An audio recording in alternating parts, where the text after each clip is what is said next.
We all know the infamous moment. It helped spawn careers for the next generation of superstars. It's one of the most visually impressive moments in pro wrestling history, like I mentioned at the top of the show.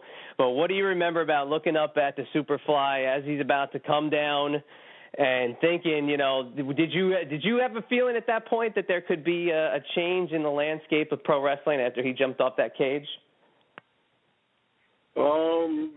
We were going through a whole change at the time. It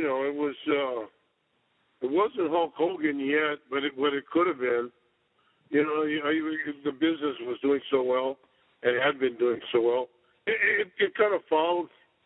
It picked up. I told Bruno, I was talking to Bruno one time. I said, he said, I say, I got it from Rocca. Rocca got it from him. We got it from Bruno and Backlund and those guys. It just passed down.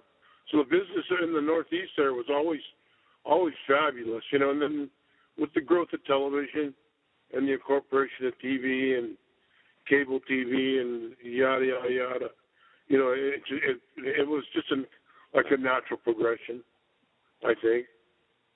Oh, yeah, totally. And some of those matches that you had, in the Northeast and specifically at Madison Square Garden, I mean, it's a raucous crowd. You were such an awesome bad guy, villain, heel, whatever you want to call it. Your promos literally talk people in the building, maybe more to try to get to you than to actually watch the match because you were so good with how you presented your promos. Did you like working that Northeastern crowd, maybe more than some others because they were easy to agitate? You loved it, yeah. Well, I don't know.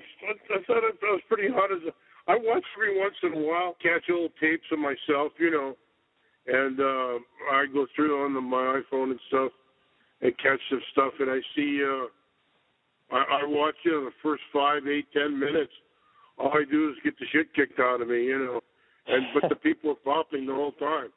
They never seem to come down or to get enough of it, So it's just, it was an entertaining time to have the people, everything so hot and everything around you going on so hot, Because I would just, I look at the matches now and, it's just one comeback after another.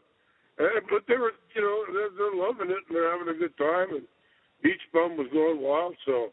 It's great. You literally could close your eyes if you're a longtime fan like John and I. You could just see, you could see in the backstage area with either, with Vince or with Gorilla Monsoon, and just amping up the crowd, the television crowd, talking about a Jimmy Snuka or a Pedro Morales or Ricky Steamboat. But if I can, just with Jimmy Snuka, you guys, like I said, are so tied to one another. Did you find it easy to go after a guy like Snuka with some of the things you said in your promos? Like, was it something that was so, did you guys have a good relationship where you could kind of go that little extra limit and kind of jab him a little bit just to get him more riled up? Because there's the infamous him throwing the chairs, Muraco, and was that something you guys kind of had a good rapport with? Probably. We broke in about the same time. I was back here wrestling in Hawaii. I had wrestled in Vancouver and Portland at the same time, and then LA for a couple of months. And then I came back. I was here in Hawaii. I hadn't been in the business maybe a year, maybe not quite. And Frankie Lane was breaking Jimmy in.